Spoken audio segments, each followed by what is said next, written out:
Hello everyone. This is a brand new type of hardscape called Sensei Stone, which I'm going to use today in my 60 build. Stay with us.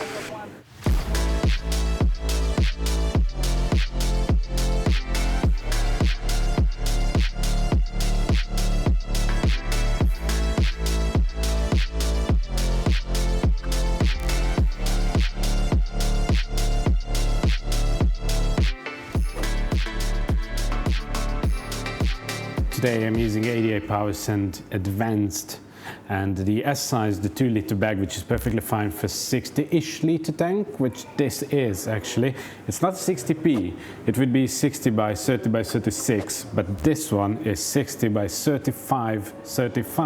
So I have a bit more depth, which I hope I can use today properly and build it up as I want it. As the Amazonia has its supplements in a bag, I have my caffeine supplement as well from Seachem.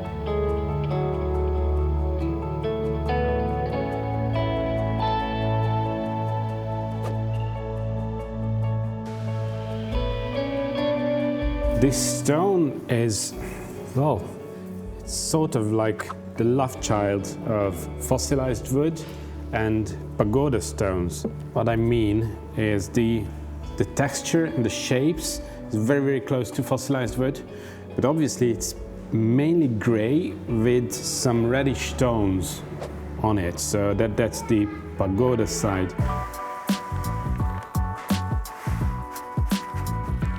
I think this is not the easiest stone to work with, but if you find its actual purpose, it can be a really nice type of hardscape.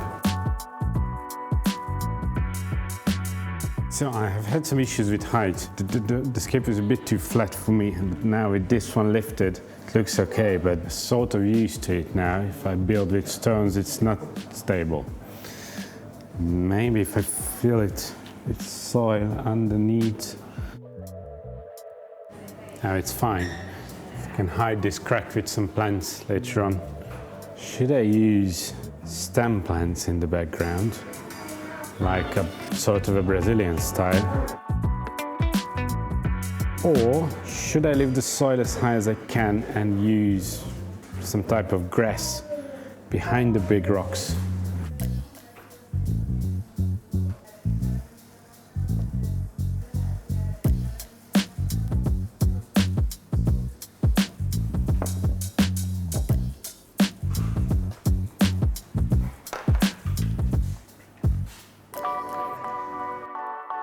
The issue is always choosing fish.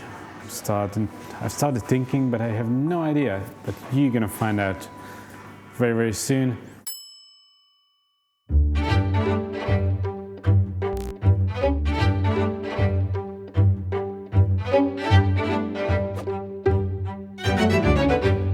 For the front, I'm going with a thin layer of Plata Sand. I'm trying to make it as thin as possible.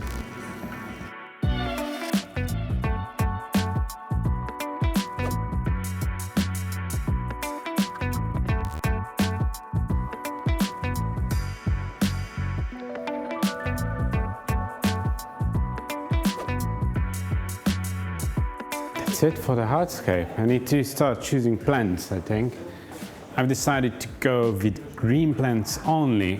My thinking before, if I was gonna do stem plants in the background or some grassy plants in the background, I've ended up somewhere in the middle.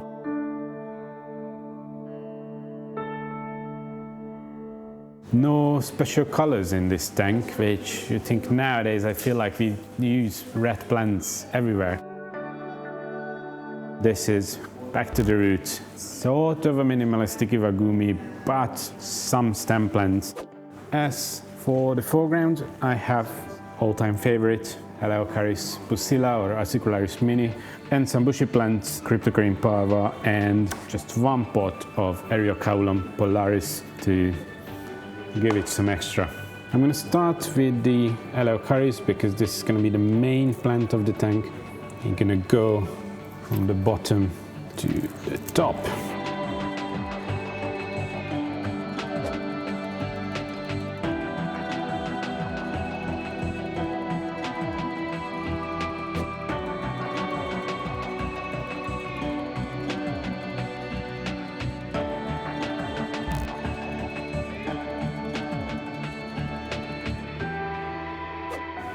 This time we won't give any special treatment for the Utricularia because before, whenever we've used it, we always tried to do something special for them.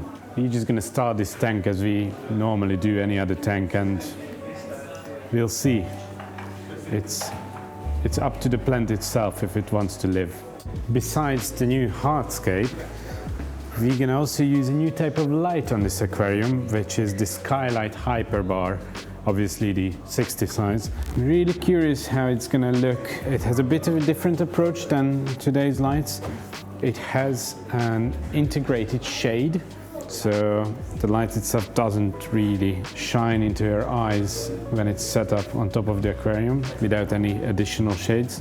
Instead of the WRGB channels controlled separately, it has a matrix system with presets where you just choose whatever is best suitable for your aquarium.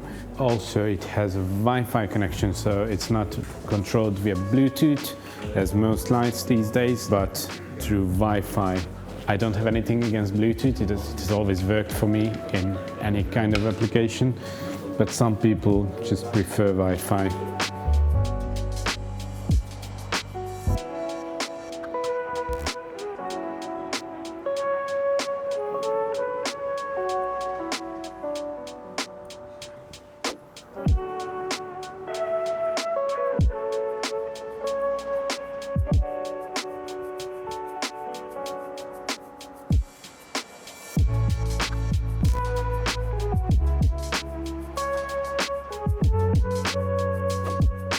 I'm going to use Graciola viscidula and Myriophyllum guyana behind the big rocks, which are stem plants but quite easy to keep low.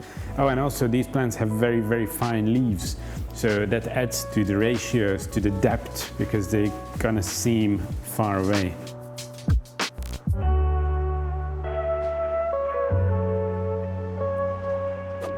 I've used this in the very first 360 walk-around tank in our showroom when we moved into this place, and they've been in the middle of a hill, and they were really easy to control and keep on a certain level in a certain shape, which is what I'm going for.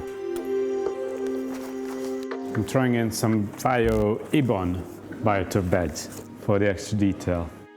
So this is it for today. I like this stone very much, actually. I've liked it when I've seen it for the first time, but now that I've worked with it, I think it has a lot of potential, and it's something new, which is always good in aquascaping, especially on the hardscape side. Stay with us to see this tank in a couple of seconds, how it looks after a couple of weeks of development. If you like these stones and you live in Europe, you can buy them from us. By now you should be able to find them on the website. Thank you for joining me today, and see you next time. Goodbye.